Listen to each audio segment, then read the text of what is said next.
I am your teacher, Mr. Pacitti, and this is my classroom here in Montreal, Quebec, Canada, so put away your mobile phones, put away your Luke Harpers. It's time to concentrate, it's time to study. This is SmackDown Live, and this is Graded.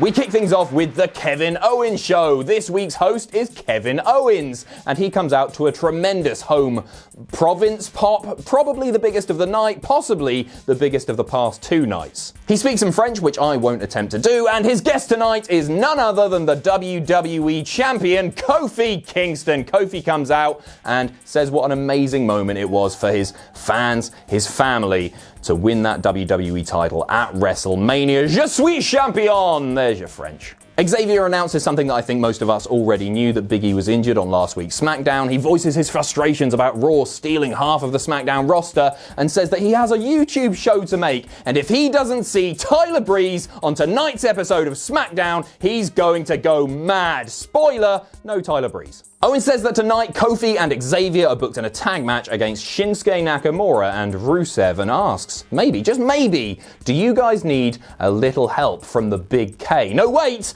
the Big O. It's funnier, you see. And somewhere, Zack Ryder's mate is pissing livid. Remember him? The Big O from the YouTube show? Big, beefy lad, never got signed. He wants to be a part of the New Day.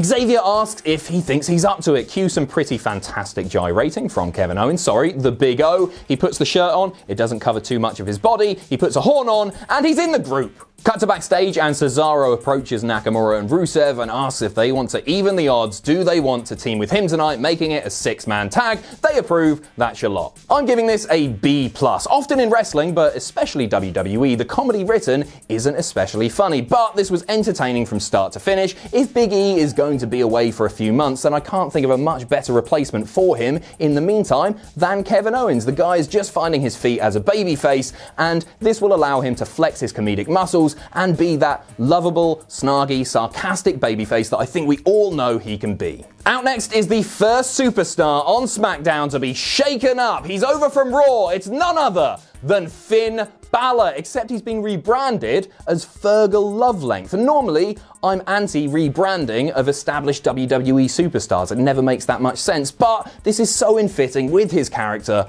and girth. Lovelength's opponent tonight is Ali, and the two just proceed to put on a really, really good match. I'm going to give this match an A-. The two have tremendous chemistry, and what I loved about this match is at no point did Ali look like he wasn't on Fergal's level. Like, it was really competitive, this was solidified by a handshake after the match, and it really established Ali even in defeat. As I say, this one gets an A-. Not really sure what else to say about it. It was a great choice of match to kick off this episode of SmackDown. It got the crowd really hot.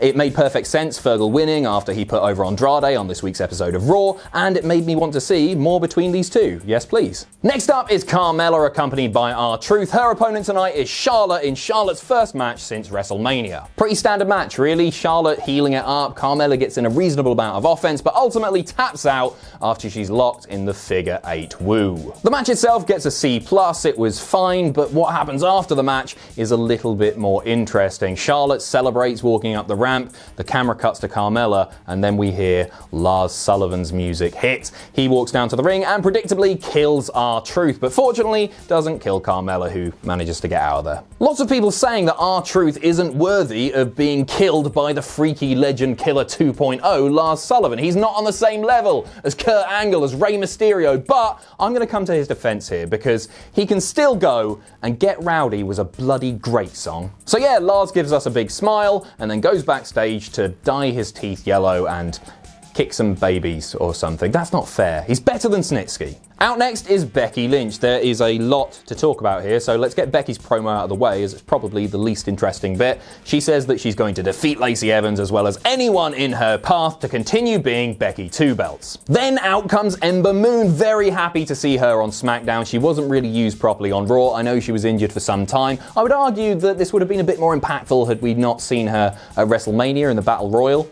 but no major complaints. She says that she's here to make a name for herself and she's coming for those belts, and then she's interrupted by Bayley. A mixed reaction for Bayley from the Montreal crowd, but personally, I'm happy to see her on SmackDown away from Sasha Banks. Whatever your feelings are on Bayley, we know she can be a great character from her time in NXT, and hopefully SmackDown will be the fix for an act that's got a little bit stale. Bayley says she's also got her eyes on Becky's titles, and then she's interrupted by the IIconics, who get a tremendous reaction, and they come down, they brag about taking Bayley's titles away, and then said forget about Becky's titles, because it's only these two titles which are iconic. Next out is Paige, who is here to introduce the team that she's bringing to SmackDown, and it's Mandy Rose and Sonya Deville. Absolution are back together, yeah, except it's not!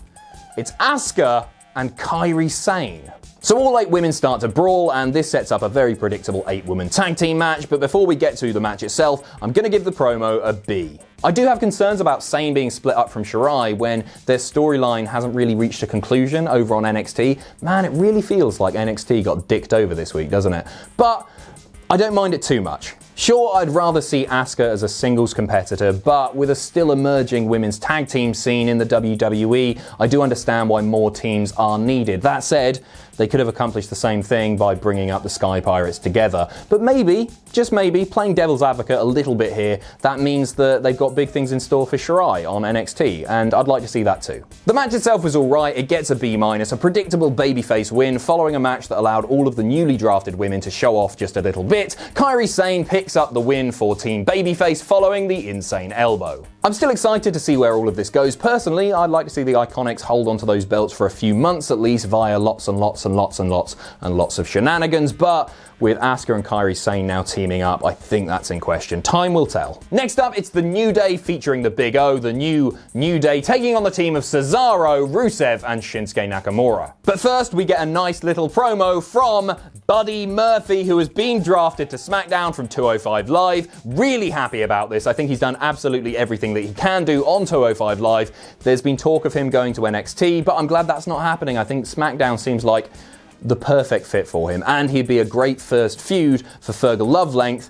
Even though I want to see more from Ali and Fergal, maybe a triple threat, I don't know. I'm happy to see him on SmackDown Live. Back to the 6-man tag, and it was good. Nothing especially memorable, but I think the New Day Big O stuff throughout the night in all of the backstage promos and everything, it was just fun. It was really enjoyable to watch, and the Montreal crowd made this feel more exciting than it would have done anywhere else. All 6 guys working hard here. Xavier is the one to take the beat down, leading to the hot tag, bringing Kofi in, who then takes control. The finish comes as Kofi hits Trouble in Paradise, then a stunner from Owens, and he picks up the win and a B in the process, and most importantly, doesn't turn heel, which is very, very good. I'm very happy about that. Honestly, a big part of me wanted to see Cesaro get the win here for his team, pinning Kofi Kingston in the process, and then starting a feud Cesaro and Kofi Kingston for the WWE title. Can you imagine? But we can't always get what we want. My mum, for example, has one doctor for a son and then one son who talks about oiled up blokes pretending to fight for a living. Hi, Mum. Final segment now, and Vince McMahon comes to the ring. He is here to announce the biggest acquisition in SmackDown history. Strap yourselves in, it's going to be a bumpy ride, especially for you, Vince. He massively bigs up the signing, saying not only is he the future of SmackDown, but he is the future of the WWE. He's talented, he's charismatic, he's tough, he's Elias. You got Swerve, bitches. Elias comes out, thanks Vince, runs down the crowd. You know the score by now. He is, of course, interrupted, this time by the real acquisition. It's Roman bloody Reigns. Roman immediately punches Elias, and then we get the greatest Superman punch cell of all time as Roman clobbers Vince McMahon in the face, and Vince just lays there, eyes wide open, being held by his new friend, cradled by his new friend, Elias. It was terrific. Roman Reigns is on SmackDown. Roman stands tall. There is your big acquisition. I'm going to give this, I don't really know.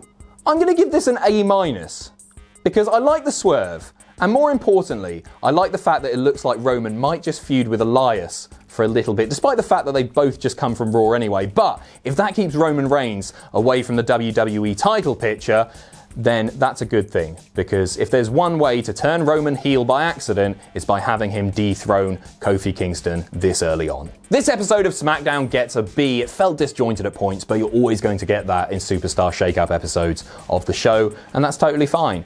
The highlight for me was Love Length versus Ali. I thought that was tremendous. And the more I think about it, there weren't any really major negatives on this show at all. We now need to see if the SmackDown writing staff are able to write the newly drafted characters as well as they've written the majority of the SmackDown roster over the past year.